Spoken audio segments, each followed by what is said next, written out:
Yo, what's going on, Senpai Squad? Welcome back to a brand new video. Today we're reacting to episode 191 of the Boruto anime, Stray Dog. Kawaki's here and he's here to stay, okay? And I'm super excited because, as we all know, this is an anime original episode, and I know to some people that sounds like doom and gloom and they just want the manga content. But as a manga reader myself, I love the idea of getting extra little bits of characterization added to not only Kawaki, but characters like Sumire too, as you saw from last week. So as long as they don't go overboard with it, I'm more than happy to get a few episodes like this which are connected to the manga, but not necessarily from the manga. Anyway, without further ado, I think we can jump straight into this episode. I don't know what to expect, really. The preview didn't show a great deal, but let's go. So we're starting off directly basically where the last episode left off. In fact, we're replaying the end of the last episode with Kawaki running away. Brilliant, that's always a great use of time. I still love you, Nue. Still love Nue. All the homies love Nue. Okay, so I believe now we're getting into the newer stuff, but I presume the opening is about to play. Oh no, okay, good. The police are actually getting involved. Wow, you don't see that very often. Something tells me that Kawaki doesn't really know what a Thunder Rail is, if I'm 100% honest, so I don't think he's going to be going to there. Besides, couldn't they just have followed the blood trail? He literally left a blood trail. I thought that's what they were going to do. I thought, you know, Sumire saw the blood and everything, did she not? And surely they can just follow his blood. No? So hopefully there's going to be more to this episode than Kawaki just trying to find food. Fingers crossed. Unless they can somehow do something incredibly interesting from just that. But that does seem like an excessive way to spend 25 minutes of my Sunday morning, if that's going to be the case. Kawaki does look good in this episode, to be fair. The art is... I mean, I'm always a firm defender of the Boruto anime's art. I think the art and animation is so consistent for... Oh, Shajigan. As I was saying, I think it's super consistent for a weekly anime. Yeah, so he's just leaving blood trails everywhere. So that's clearly going to be how they locate him. And this is where the stray dog comes in. Yep, okay, Kawaki just beat its ass. Although, to be fair, I am a big fan of dogs, so if you're going to do that, do it kindly. Oh, whoa! Kawaki just... Okay, Kawaki, calm down a bit now. It's just a dog. Yeah, exactly. Now you feel bad, don't you? Oh, no, he's just going in for the kill now, it seems. I thought he was going to have a bit of a kind side to him. There's no way he's just killed a dog. Right? Surely not. He's just put that dog to sleep, correct? And now he's bandaging it up. Okay. So he does have a nice side to him. Okay, good. Oh, life lessons with Kawaki. Oh, he's just straight up giving him... Yo! They're basically best friends. I need these two to just, like, Kawaki, take him as your pet, and I'll have Nue. Okay, yes, Sumire's tracking the blood. Perfect. That was quite easy to see coming, let's be honest. Okay, so it'll be cool to see Sumire's perspective on that quote, because if you know Sumire's backstory from, like, the beginning of the series, and I believe there's a novel as well, which was never really fully adapted in terms of her backstory, that she's got one hell of a rough childhood, and she is, in a similar vein to Kawaki, had quite the upbringing to the point of where, you know, you could consider the both of them, to some degree, a monster. Alright, Kawaki, there's no need to go that far now, is there? In before this dog is just some high-end ninja hound, just tricking Kawaki, locating him. Kawaki, you dare throw that stone? And I will... No. Don't. Thank you. As I was saying, in before this is some high-level ninja hound, and he's just tracking down Kawaki. Just putting that out there.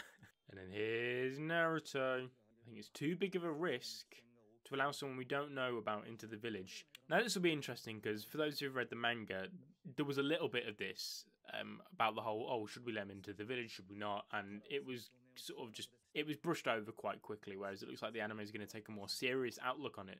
They're actually going to try and weigh up the pros and cons, I think, a little bit more to maybe make the decision a little bit more understandable of whether or not they go ahead with allowing this potential Kara member into the village or not, which I appreciate. This is why I say all the time that as of right now anyway, the anime is better than the manga for the simple fact that it adds so much more depth and context to basically everything that happens in the manga. Oh, okay, what's going to go on here? What's going on? Oh, it's the dog. God, can you recognize the cloth, Sumire? Nue, do something. Nue, interfere. Wait, the dog's going to bring him food, isn't it? Oh, they're perfect. They're perfect. That dog has got to become Kawaki's pet at some point in the anime, okay? I'm just saying, because he's definitely going to give it... Okay? Nue and this dog are my boys. Nah, Kawaki, I need you to go Garo mode on this guy.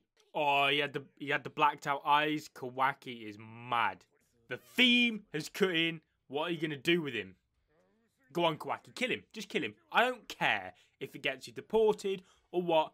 Kill him. Yes. Teach him a lesson. I think you'll find Kawaki's going to be teaching you a lesson. Kawaki should have just gone for him. I'm loving this sort of like relationship that they're building between Sumire and Kawaki right now. I think it's very important, especially if you're a manga reader, because you know Sumire pops up here and every now and again in the manga. I feel sad for the dog. Damn, man, I love dogs too much. Did you see that little attention to detail then of how happy and how shocked he was at how nice that food tasted? You can tell that he's been brought up on nothing but like the most trash food you can imagine. Probably out of date stuff. You could see the little glint in his eye and his face light up when he took a bite. That was golden attention to detail. Oh, okay, so we're actually going to get a bit of back. Yes, this is brilliant. When I was still little, I trusted my father and did what I was told to do. You see, Sumire's got such a great and tragic backstory that I'm glad it's getting brought up again. Because she is a character, out of all the new generation, aside from obviously the main ones, but out of all the new Genin, although is she technically Genin anymore? She has the most potential, in my opinion, as a character. Whoa! Kawaki! I feel like a slight sense of PTSD may have kicked in there, if you ask me. They've sort of turned up at a poor time. So have they. Kawaki, this ain't looking too great for you, my man. Oh no, Kawaki, you're getting the wrong idea. Yes, Nue. No, Nue. Oh, is he a Nara? He looked like a Nara. He's already running like a shinobi. Did you see Nue? Knocked out with his tongue sticking out. Oh, I love him. Yo, Kawaki. He's sort of popping off right now, isn't he, Kawaki? Like, he keeps on getting this close to, you know, people maybe understanding him or him understanding other people, and then something just butts in and just ruins it all for him, and just everybody is just in one massive, big misunderstanding. But Naruto's here now, so it should all be calm. Go on, Naruto. Go on, Naruto. Just go sicko mode on him. Sumire has been the MVP, the star of the show the last couple of episodes. I've really, really come to appreciate Sumire's character over the course of, well, just basically just reminiscing about some of the moments from the anime.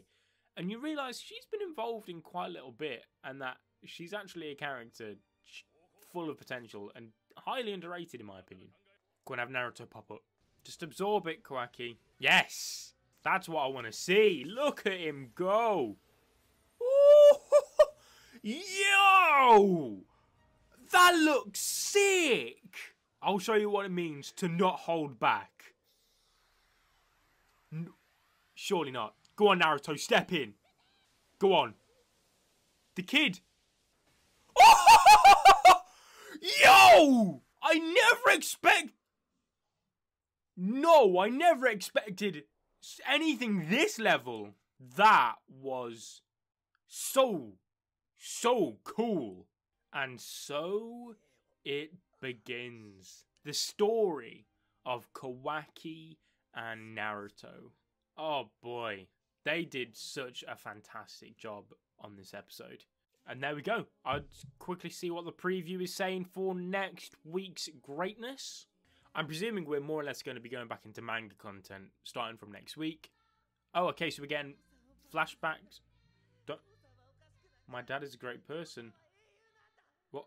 We're getting an entire episode of Kawaki's backstory, and it's going to be more than what the manga showed, including Kawaki's relationship with his dad. Like, I know I complained last week that they skipped over that, but I say complained.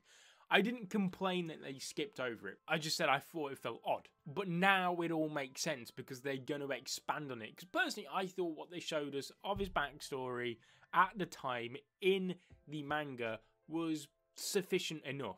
But it looks like they're going to be adding even more to that in the anime, which now it makes complete sense as to why they didn't involve all of it over the last couple of episodes. So my prediction is that we'll have this next episode, and then the episode after will be manga content again. Although technically you could say that the next episode's also going to be manga content, as it's going to be adapting more of Kawaki's past but expanding on it. So it's sort of like a half and half, okay? Next week does look like it's going to have elements of manga content attached to it, but I think the episode after will be where we go back to adapting a chapter in its entirety. Overall, I really enjoyed this episode. I thought at times it was a little bit slow, and it felt like at times it was going to be predictable, but it quite quickly around the halfway point switched that up, and then you had that final bit with Kawaki going to attack the kid, and then he changed the trajectory of his attack, which showed a good side to Kawaki, and then you saw Naruto pop in. Like,